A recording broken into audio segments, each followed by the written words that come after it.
کہتے سویرے سویرے آیا تو کہنے لگا حضور مجھے توبہ کرا دے، آج کے بعد نہ جھوٹ بولوں گا، نہ حرام کھاؤں گا، نہ شراب پیوں گا۔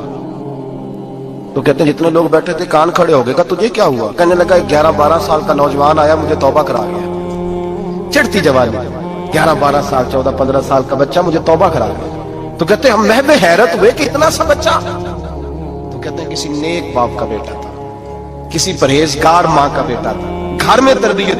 اتنے بچے تو خانقاہ بھی نہیں جاتے، اتنے سے بچے تھوڑی کسی ادارے کے فارغ التحصیل ہوتے ہیں، کس مدرسے سے پڑھے ہوتے ہیں؟ کہتے چھوٹی سی عمر۔ تو کہا جناب آپ کو کیسے ملا؟ تو وہ شخص کہنے لگا حضور کل میں گیا بازار، میں نے بغداد کے چوک سے 10 کلو مچھلی بھی خرید لی اور کچھ اور ضرورت کی چیزیں بھی، مہمان آنے تھے، وہ سارا کچھ خرید کے میں جب نکلا تو سامان زیادہ ہو گیا۔ چوک میں مزدور بیٹھے ہوتے تھے، میں نے کہا بھئی میرے ساتھ فلاں محلے تک سامان پہنچانا ہے۔ وہ بچہ کہنے لگا چچا اگر میں چلوں تو، میں نے اس کو ایڈریس وغیرہ بتلایا تو 3 دینار مزدوری طے ہو گئی سامان گھر پہنچانے کی۔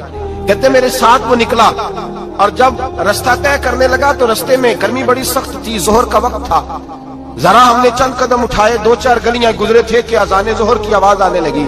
تو کہتے ہیں بڑی منت کے انداز میں، بڑی گزارش کے انداز میں میری طرف دیکھا، عمر چھوٹی سی ہے، کہنے لگا چچا اگر اجازت مل جائے تو میں ظہر کی نماز پڑھ لوں۔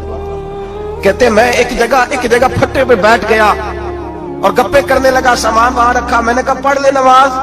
کہتے ہیں بچہ نماز پڑھنے چلا گیا، باقی لوگ دیر سے آئے، وہ نماز پڑھ کے جلدی آ گیا۔ میں نے کہا بیٹے تو جلدی آ گیا ہے؟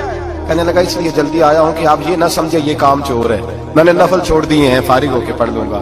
کہتے ہیں سامان اٹھایا، رستے میں گرمی شدت کی تھی، اس کا پسینہ بہنے لگا، میں آگے بڑھا، میں نے کہا بیٹے سامان تھوڑی دیر کے لیے مجھے دے دو، گرمی زیادہ ہے۔ کہنے لگا چچا کسی کا تربیت یافتہ ہو، کسی نے ٹریننگ دی ہے، کہا ماں باپ نے کہا تھا حرام لقمہ گھر نہ لانا، کہا بات کیا ہوئی؟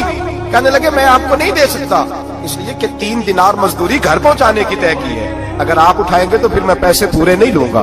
دامان نے توکل کی یہ خوبی ہے کہ اس پر پیبند لگے ہوتے پر دھبے نہیں ہوتے، میں پھر مزدوری پوری نہیں لوں گا، پیسے کم لوں گا۔ کہتے ہیں میں محو حیرت ہو گیا، اس جوان کی بات نے میرے سارے وجود تھر تھر کبا ڈالا کہ اس دور میں اس کا جس قسم کے لوگ